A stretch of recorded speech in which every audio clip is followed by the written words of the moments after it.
قوم بنی اسرائیل کے دور میں لفظ فرعون دراصل اس وقت کی بادشاہی اور سلطنت سنبھالنے والے شخص کا لقب ہوا کرتا تھا، اور حضرت موسیٰ علیہ السلام کے دور میں 2 فرعونوں کا ذکر ملتا ہے۔ ان میں سے پہلا وہ جس کے محل میں موسیٰ علیہ السلام پل کر بڑے ہوئے، اور دوسرا وہ جس کے پاس حضرت موسیٰ علیہ السلام قوم بنی اسرائیل کی آزادی کا مطالبہ لے کر گئے، اور یہی وہ دوسرا فرعون تھا جو سمندر میں ڈوب کر غرق ہو گیا۔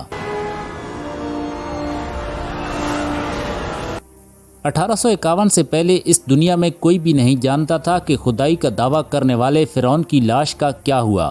فرعون کا نام و نشان اس دنیا میں ہے بھی یا نہیں۔ الہامی کتابوں تورات، انجیل اور قرآن مجید میں اس واقعے کی تفصیل بیان کی گئی کہ حضرت موسیٰ علیہ السلام اور بنی اسرائیل کا پیچھا کرتا فرعون سمندر میں غرق ہو گیا۔ فرعون اور اس کی فوج میں سے کوئی بھی زندہ سمندر کی تہہ سے نکل نہ پایا۔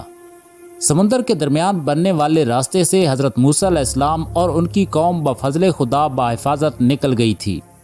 لیکن اس کے بعد فرعونی لشکر کا کیا ہوا، اس بارے میں بائبل اور تورات خاموش ہیں، لیکن قرآن مجید میں فرعون کا انجام ایک عجیب طریقے سے بیان کیا گیا جس کی کسی کو سمجھ نہیں تھی کہ اس کا مطلب کیا ہے۔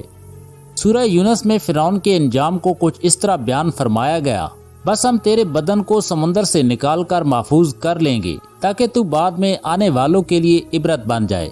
اس واقعے کو کم و بیش 3500 سال کا عرصہ بیت گیا۔ دراصل فرعون کے سمندر میں ڈوب کر مرنے کے بعد سمندر نے اللہ کے حکم سے اسے باہر پھینک دیا، جبکہ باقی لشکر کو کوئی نام و نشان بھی نہیں ملا۔ مصریوں میں سے کسی شخص نے ساحل پر پڑی اس کی لاش کو پہچان کر اہل دربار کو اطلاع دی۔ دربار والے لاش کو ساحل سے اٹھا کر محل لے گئے۔ انہوں نے لاش کو مثالیں لگا کر پوری شان و شوکت کے ساتھ تابوت میں بند کر کے محفوظ کر لیا۔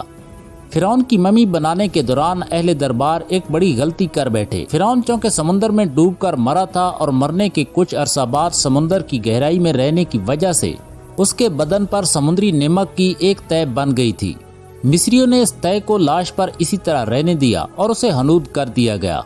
وقت گزرتا رہا، زمین و آسمان نے بہت سے انقلاب دیکھے جن کی گرد کے نیچے سب کچھ دب گیا، یہاں تک کہ فرعون کی طے شدہ لاش بھی زمین کی تہہ میں چھپ گئی۔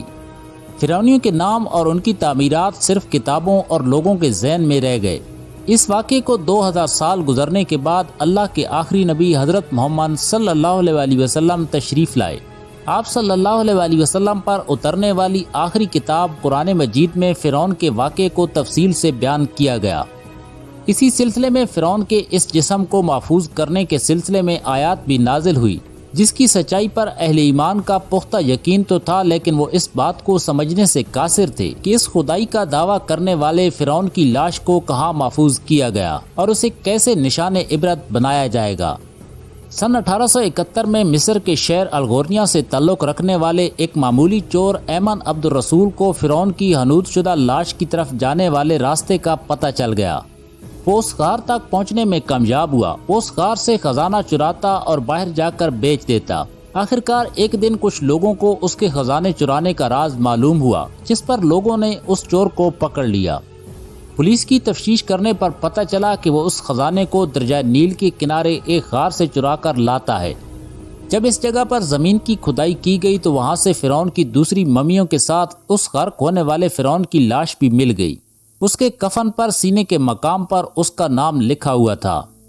ان ممیوں کو ماہرین کی ٹیم قاہرہ لے گئی۔ جب ان ممیوں کا معائنہ کیا گیا تو فرعون کی ممی پر جمی سمندر کی نمکیات کی تہہ سے اس بات کی تصدیق ہو گئی کہ یہ وہی فرعون ہے جسے اللہ نے پانی میں غرق کر کے ہلاک کیا تھا۔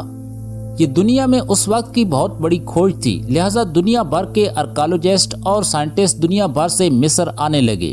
فرعون کی ممی کی جانچ پڑتال کرنے کے بعد دنیا بھر کے ایکسپرٹ نے اس بات کی تصدیق کر دی کہ یہ وہی فرعون ہے جو موسیٰ علیہ السلام کے وقت میں موجود تھا اور خدائی کا دعویٰ کیا کرتا تھا۔ فرعون کی لاش کو عجائب گھر میں منتقل کر دیا گیا۔ 1982 میں فرعون کی ممی خراب ہونا شروع ہو گئی تو اس وقت کی مصری حکومت نے فرانس کی حکومت سے درخواست کی کہ فرعون کی ممی کو خراب ہونے سے بچایا جائے۔ اس طرح مصری اور فرانسیسی سائنسدانوں نے فرعون کی ممی کو مل کر فرانس لے جانے کا فیصلہ کیا۔ فرعون کی ممی کو جب فرانس پہنچایا گیا تو اس وقت کے فرانسیسی صدر اعلیٰ عہدیداروں اور فوج کے ساتھ استقبال کے لیے موجود تھے۔ فرعون کی لاش کا استقبال کسی عظیم زندہ بادشاہ کی طرح کیا گیا۔ فوجی دستوں سے توپوں کی سلامی دی گئی اور اس کے بعد ممی کو ماہرین ڈاکٹروں کی ٹیم کے حوالے کر دیا گیا۔ اس ٹیم کی سربراہی کرنے والے ڈاکٹر مورگ بوگائی تھے۔ میکرک سپوک ٹیسٹ کے ذریعے ممی کا باریکی سے جائزہ لیا گیا، جس پر ماہرین اس نتیجے پر پہنچے کہ فرعون کی ممی میں ابھی بھی سمندر اور نمکیات کے اثرات موجود ہیں۔ ڈاکٹر مورس نے جب اس ممی کے بارے مزید معلومات اکٹھی کی تو انہیں معلوم ہوا کہ مسلمانوں کے آخری نبی حضرت محمد صلی اللہ علیہ وسلم پر اتری آسمانی کتاب قرآن مجید میں اس ممی کے بارے تفصیل سے واقعات درج ہیں۔ وہ ڈاکٹر اس بات سے آگاہ تھا کہ جس جگہ سے یہ لاش ملی وہ ایک اسلامی ملک ہے، لہٰذا وہ تجسس کے ہاتھوں مصر پہنچ گیا۔ مصر میں اس نے ایک سانزہ سے ملاقات کی۔ مصری شخص نے ڈاکٹر مورس کو قرآن مجید کی آیت کھول کر ان آیتوں کا لفظ بہ لفظ ترجمہ سنایا۔ فرعون کا خدائی دعویٰ، اس کا پانی میں ڈوب کر مرنا اور پانی سے لاش کو نکال کر اس کی لاش کو حنود کرنا اور پھر دوبارہ لاش کا ملنا اور جدید سائنسی طریقے سے اس کی لاش کو محفوظ کیا جانا، ان سبھی باتوں کا اشارہ صرف ایک ہی جانب تھا، جیسا کہ قرآن مجید میں بیان ہوا، تجھے بعد میں آنے والوں کے لیے عبرت کا نشان بنا دوں گا۔